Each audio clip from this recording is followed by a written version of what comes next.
James Charles gets dragged for his post after the Met Gala. Plus, multiple women are hospitalized after a Jake Paul party where they were allegedly drugged. Finally, Meghan Markle and Prince Harry, aka the Duke and Duchess of Sussex, have now given their baby a name, and it took about 2.5 seconds for the internet to go wild and connect it to Riverdale. I've got all the viral news you need to know coming up, so stay right here.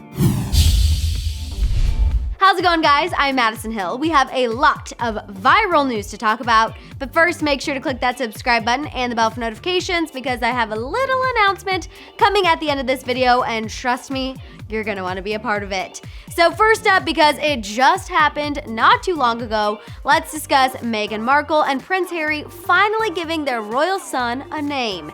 As we filled you in earlier this week, the Duke and Duchess announced the birth of their son Monday morning. However, it wasn't until today that they introduced the baby to the world and revealed his name after 2 days of us not knowing, which for royals is kind of a big deal. Well, as I mentioned just a few hours ago, the announcement came that the little royals guy name is Archie Harrison Mountbatten Windsor. That sounds very important. Now, of course, almost immediately after that was announced, the internet started going wild because, hello, we already have a famous Archie in our lives, and that would be Archie of Riverdale. Riverdale is Archie Andrews. People were going off, saying things like Harry and Meghan just called their most likely ginger child Archie. They're Riverdale stans. Ladies and gentlemen, we got him.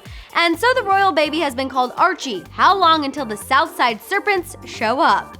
And my favorite, this person who wrote watches Riverdale once and then hilariously posted a picture of Meghan and Harry and the baby. While I'm sure some people will have some negative things to say about the name choice, I just think it's hilarious that this royally large moment is being overshadowed with Riverdale memes.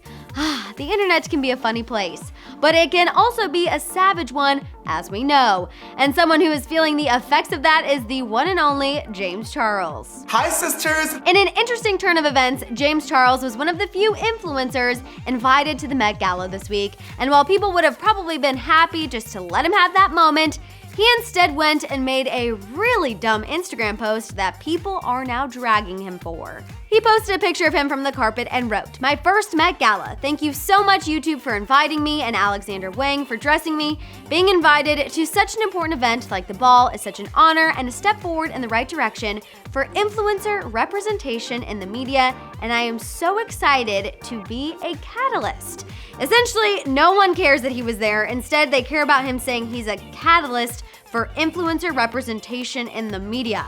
Now, what makes this latest James snafu funnier than most is that for the most part, the people dragging him weren't salty sisters.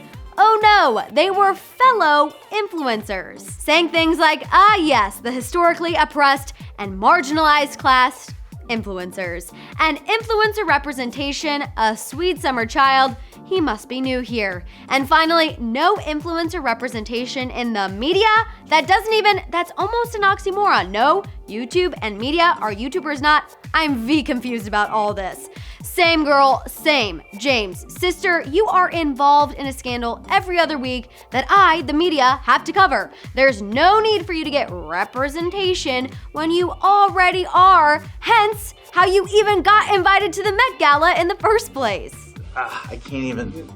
Instead of giving that comment any more time, let's move on so I can fill you guys in about this Jake Paul party that kind of went really wrong. According to People magazine, the police are now investigating a claim that a female partygoer was drugged at Jake's recent bash that happened this past weekend.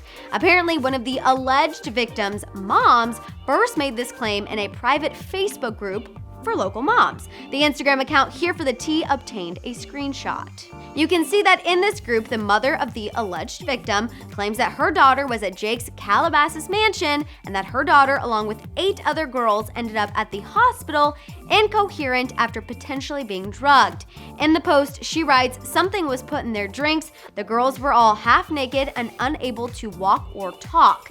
And as of now, as I mentioned, the Los Angeles County Sheriff's Department confirmed to People magazine in a statement that they are in the beginning stages of gathering information and looking into these claims. Jake's attorney also released a statement to TMZ saying, quote, "We take this claim very seriously and we are working with authorities to make absolutely sure we do our part to uncover the truth." I will say Jake doesn't seem to be sweating it too much. He seems pretty wrapped up in this current situation with fellow YouTuber Tana Mojo. "I'm calling it a situation because these two by all appearances are trying to make it seem like they're dating, but I also feel like it could be another fake YouTube relationship in the works." Either way, Jake has a distraction from all of this trouble that happened after his party. Alright you guys, I'm now ready to hear your thoughts on all of this viral news. What was your reaction to the royal baby name? Also, thoughts on James getting dragged for his Met Gala post, and what you think about the claims from Jake Paul's party. Also, are him and Tana faking it? Let me know your thoughts down there in the comments. And don't worry, I haven't forgotten about that exciting announcement. I'm so happy to share with you guys that starting this Friday, Hollyscoop will have a new live morning show called The Morning Tea with your favorite tea queens, me and Corny Revolution. Starting this Friday, we're gonna go live Monday through Friday at 8:30 a.m. Pacific Standard Time right here with you guys. That way we can spill and you can sip all together every day. Trust me, this is going to be so much fun, so make sure to click that subscribe button now and the bell so you always know when it's time to tune in.